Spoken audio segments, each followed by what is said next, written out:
మీ ఇంట్లో మొదటి కోటీశ్వరుడు మీరే అవ్వాలనుకుంటున్నారా? ఈ ఫైనాన్షియల్ వెబినార్ లో ఇప్పుడే జాయిన్ అవ్వండి. నమస్కారం శ్రీ ఆచార్య కృష్ణ స్వామి గారు. మణిమంత్ర సబ్జెక్టుకి సంబంధించి మాత్రం ఎప్పటికీ ఒక రెవల్యూషన్ అనే 400 ఎపిసోడ్స్ వరకు చూసాం మనం. ఒక ఎండ వాన చలి అని తేడా లేకుండా మనం ఎపిసోడ్స్ చేసుకుంటూ వెళ్ళిపోతూ ఉంటే ఆడియన్స్ దాన్ని అంత బాగా రిసీవ్ చేసుకున్నారు. ఆల్మోస్ట్ ఒక 4 years జర్నీ మీది నాది. అవునండి. ఆన్ స్క్రీన్ చూసుకుంటే మాత్రం ఏం సాధించాము అని అంటే చాలా సాధించాం. చాలా అందరికీ చాలా సాధించేట్టుగా చేసాం. Thank you sir, thank you so much once again. ఈ వీడియోలో ఏం చెప్తున్నారు? నేను నా జీవితంలో ఒక సత్యాన్ని నమ్ముతానండి. ఓకే, నేను అందరికంటే నెంబర్ 1 ఫస్ట్ పాయింట్. నన్ను మించిన గొప్పవాడు లేడు.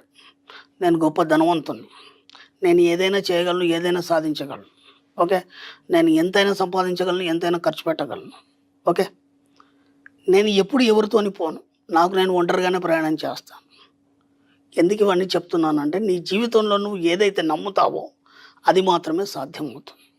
కాబట్టి ముందు నీకు నువ్వుగా నీ యొక్క సబ్కాన్షియస్ మైండ్కి ఒక కాషన్ ఇవ్వాలి. ఏమనంటే నేను ఒక గొప్ప వ్యక్తిని, నేను ఒక కారణ జన్ముని. నేను ఇక్కడ భూమి మీద జన్మ తీసుకున్నానంటే నేను ఒక కారణ జన్ముని. అంటే నాకు ఒక కార్యం అనేది అప్పచెప్పబడింది విశ్వం ద్వారా. అది ఎలాంటిది అనేది నీకు సంబంధం లేదు. ఓకేనా? అలా అనుకున్నప్పుడు మాత్రమే నిన్ను ఆ విశ్వం ఒక గొప్ప వ్యక్తిగా తీర్చిదిద్దడం అనేది జరుగుతుంది. అర్థమైందా? మీరు నమ్మనంత మట్టికి మీ అందరిలాగే మీ లైఫ్ కూడా ప్రొద్దున లేవడం, ఏదో పని చేసుకోవడం, వచ్చి తిని పడుకోవడం, ఇంతకంటే మీ జీవితంలో ఎప్పుడు మార్పు రాదు. అర్థమవుతుందా? ఎందుకు మా జీవితంలో మార్పు రావట్లేదంటే ఏనాడు కూడా నిన్ను నువ్వుగా ఒక గొప్ప వ్యక్తిగా నువ్వు భావించలేదు. అర్థమైందా? ఈ అప్పులతోని సతమతం అవుతూ, ఈ యొక్క కుటుంబ పరిస్థితులను సతమతం అవుతూ, నువ్వు చేసే పని దగ్గర ఆఫీస్ ప్రెమిసెస్లో నువ్వు సతమతం అవుతూ నిన్ను నువ్వు మర్చిపోతున్నావు. ఎప్పుడైతే నువ్వు మర్చిపోయినావో నీలో ఉన్న గొప్పతనం బయటికి రాదు. నువ్వెవరు నీకు తెలియదు కదా. ఫస్ట్ చెప్పేవాడు లేడు. నువ్వెవరు, నువ్వు ఎందుకు ఇక్కడ జన్మ తీసుకున్నావు, నీ జన్మ వెనకాల కారణం ఏంటి? ఒక తల్లి చెప్పగలగాలి, లేకపోతే ఒక ఉపాధ్యాయుడు చెప్పగలగాలి, ఒక గురువు చెప్పగలగాలి. అంత టైం మన దగ్గర ఎక్కడ ఉంది? ఇప్పుడైతే ఇంకా పిల్లలైతే అసలు నేను ఒక చిన్న రీసెంట్లో ఒక వీడియో చూశాను. ఎంత బాధ అనిపించిందంటే 3 పిల్లలు అట్ట కూర్చున్నారు, సోఫాలో కూర్చున్నారు, అందరి చేతిలో మొబైల్. ఓకే, వాళ్ళ అమ్మ వచ్చింది, ఏమైనా భోంచేద్దాం రండి అంటే కూడా ఈ 3 పిల్లలు ఎవరు కూడా పోవట్లేదు భోజనానికి. నేను మళ్ళీ వస్తాను, మళ్ళీ చేస్తాను, ఆ మొబైల్లోనే కూర్చుండిపోయినారు. ఇప్పుడు తల్లికి పిల్లలకి కాంటాక్ట్ ఎక్కడ ఉంది? ఏదన్నా చెప్పడానికి కానీ గురువుకి శిష్యుడికి కాంటాక్ట్ ఎక్కడ ఉంది? ఎక్కడే శ్రద్ధగా మనం ఒక గురువు దగ్గర విద్య నేర్చుకోవడం కానీ, గురువుని వెళ్ళి కలవడం కానీ, ఈ వయసులో కూడా మేము మా గురువుల దగ్గరికి ఇప్పటికెళ్ళి కలుస్తాం, వాళ్ళతో మాట్లాడతాం. ఎందుకంటే అన్ని పనులు పడేసి పక్కన పడేసి వెళ్ళేసి వాళ్ళ దగ్గర ఒక గంట సేపు కూర్చొని వస్తే మాకు ఒక స్వాంతన. ఇవన్నీ ఇప్పుడు లేవు కదా. కాబట్టి నువ్వేందని వాళ్ళు ఎలా చెప్తారు? అంటే నీతో వాళ్ళతో కాంటాక్టే లేదు. నువ్వు గొప్పవాడు అని ఎలా తెలుస్తుంది? కాబట్టి నువ్వు కనీసం నువ్వు నమ్మాలి.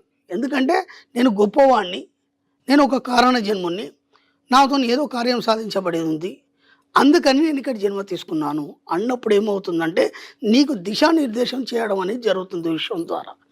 అప్పటి వరకు మీరు మామూలు జీవితాన్ని మీరు గడపగలుగుతారు.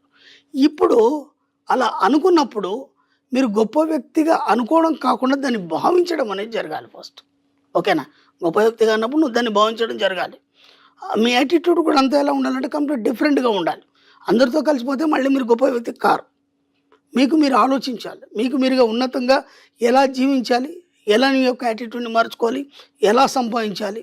లేదా మీరు ఇప్పుడు మాకు క్లాసులకు ఎంతోమంది వస్తుంటారు, వాళ్ళు ఒక్కొక్కటి చెప్తుంటే నాకు అనిపిస్తుంది కదా, అసలు వీళ్ళేనా అనిపిస్తుంది. స్టార్టింగ్లో వచ్చినప్పుడు వాళ్ళని చూసినప్పుడు, ఇప్పుడు వాళ్ళ స్థాయి ఇంతకుముందు మనం చెప్పుకున్న కాన్షియస్ లెవెల్ పెరిగింది, వాళ్ళ చైతన్య శక్తి స్థాయి పెరిగింది.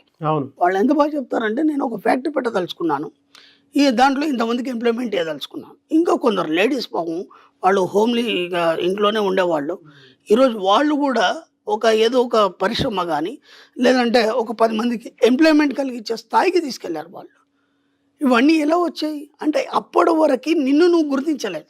అవును, నువ్వు ఒక గొప్ప వ్యక్తిగా నిన్ను నువ్వు గుర్తించలేదు. ఎప్పుడైతే ఇది తెలిసిందో, తెలిసిన మరుక్షణం దాని వైపు ప్రయాణం చేయడం జరిగింది. మన క్లాస్లోకి వచ్చిన తర్వాత అసలు మీ లైఫ్ ఏంది, మీరు ఎందుకు జన్మ తీసుకున్నారు, ఎందుకు డబ్బు సంపాదించాలని సంపాదించాలి. ఓకేనా? డబ్బు సంపాదించడం ఎందుకు సంపాదించాలి?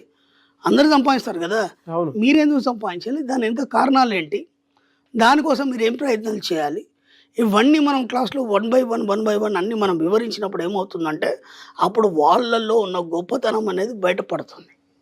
అప్పటి వరకు తక్కువ చైతన్య స్థాయిలో ఉన్న వాళ్ళు కూడా ఈరోజు ఎక్కువ చైతన్య స్థాయిలో ఆలోచిస్తూ గొప్ప వాళ్ళుగా మారిపోతున్నారు. కాబట్టి మీకు మీరుగా ఎప్పుడైతే నమ్మరో అంతవరకు మీరు అలాగే ఉంటారు. ఫస్ట్ మిమ్మల్ని మీ సబ్కాన్షియస్ మైండ్ని మీరు నమ్మించడం మొదలు పెట్టండి. మీరు ధనవంతుడు కావాలనుకున్నారా?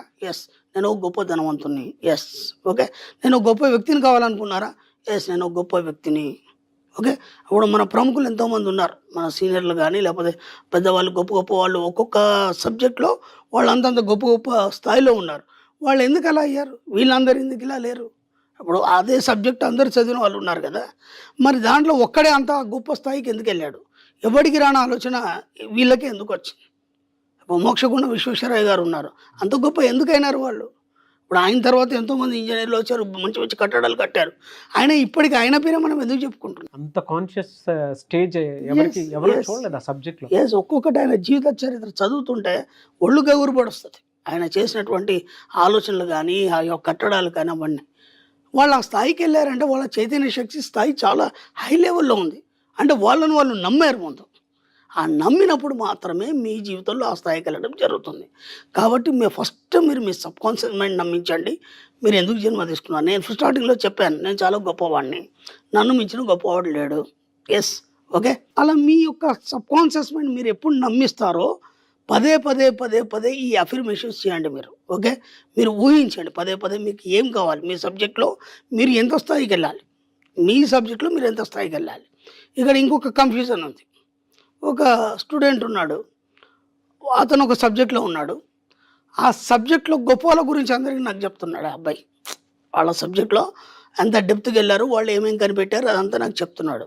వాళ్ళ గ్రేట్నెస్ గురించి చెప్తున్నాడు అబ్బాయి. నేనన్నాను, నీ అభిప్రాయం ఏంటి అని అడిగాను. చాలా గొప్ప వాళ్ళు కదండి, చాలా గ్రేట్ కదండి అన్నాడు. నేను ఒక మాట చెప్పాను, ఇప్పుడు నువ్వు వాళ్ళని బేరీజ్ వేసుకున్నావు అనుకో, నువ్వు వాళ్ళలాగా తయారవుతావు. అర్థమైందా? వాళ్ళు గొప్పవాళ్ళు, వాళ్ళకు నమస్కారం చేయి అంతే. వాళ్ళని మించి నీ గొప్పతనం ఏంటి నువ్వు ప్రదర్శించడానికి ప్రయత్నం చేయి.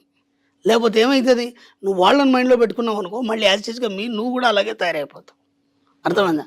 కాబట్టి మీకంటూ ఒక ప్రత్యేకతను సంతరించుకొని మిమ్మల్ని మించిన గొప్పవారు లేరని చెప్పడంతో పాటు మీకంటూ ఒక ప్రత్యేకతను సంతరించుకున్నప్పుడు మాత్రమే మీరు అందరికంటే భిన్నంగా ఒక గొప్ప స్థాయిలో ఉండడం అనేది జరుగుతుంది. కాబట్టి ముందు మిమ్మల్ని మీరు నమ్మండి. నేను ఎందుకు జన్మించాను, ఈ జన్మ ఎందుకు తీసుకున్నాను, నేను కారణ జన్మని ఎందుకు అయ్యాను, నా వల్ల ఏమవుతుంది, అది విశ్వం నాకు ఎలా అప్పచెప్పింది, దాన్ని నేను ఎలా సక్సెస్ చేయాలి. ఈ 4-5 విషయాలను కనుక మీరు గట్టిగా నమ్మితే ఖచ్చితంగా మీరు వాళ్ళని మించిన గొప్ప వాళ్ళు కావచ్చు, మీ పేరు కూడా చరిత్రలో నిలిచిపోవచ్చు. ప్రయత్నం చేయండి. నమ్మాలి, ఫస్ట్ నమ్మాలి. మీలో ఉన్న గొప్పతనాన్ని మీరు నమ్మాలి. అంటే మిమ్మల్ని మీరు ఎప్పుడు కాషన్ చేసుకోవాలి, మీ బాడీని కానీ మీ మైండ్ని కానీ. మీరు ఎప్పుడైతే కాషన్ చేసుకోవాలో, ఎప్పుడు when you take rest you rust. ఎప్పుడైతే మీరు హాయి కూర్చున్నారు, పడుకున్నారు, ఇంకా ఏం పని లేదనుకోండి, అప్పుడు ఏమైతే చిలుంబడిపోతారు మీరు. కాబట్టి ఎప్పుడు కూడా మనసుకు కానీ బాడీకి కానీ ఎప్పుడు ఏదో పని అప్పచెప్తున్నాడు మీరు. ఎంత పని అప్పచెప్తే అంత షార్ప్గా తయారైపోతుంది. ఒక మేక ఉందండి, అక్కడ కింద పడిపోయింది, ఒక 2-3 రోజులు కాగానే తుప్పు పడిపోతుంది. అదే మేక తీసి మీరు గోడకు కొట్టారు, రోజు షర్ట్ వేస్తూ తీస్తున్నారు, ఒక 4-5 సంవత్సరాలైనా అది అలాగే ఉంటుంది. కాబట్టి when you take rest you rust. ఎంత వీలైతే అంత మిమ్మల్ని మీరు గొప్ప వాళ్ళుగా నమ్ముతూ 24 గంటలు మీ సబ్కాన్షియస్ మైండ్కి బాడీకి పని చెప్తుండండి.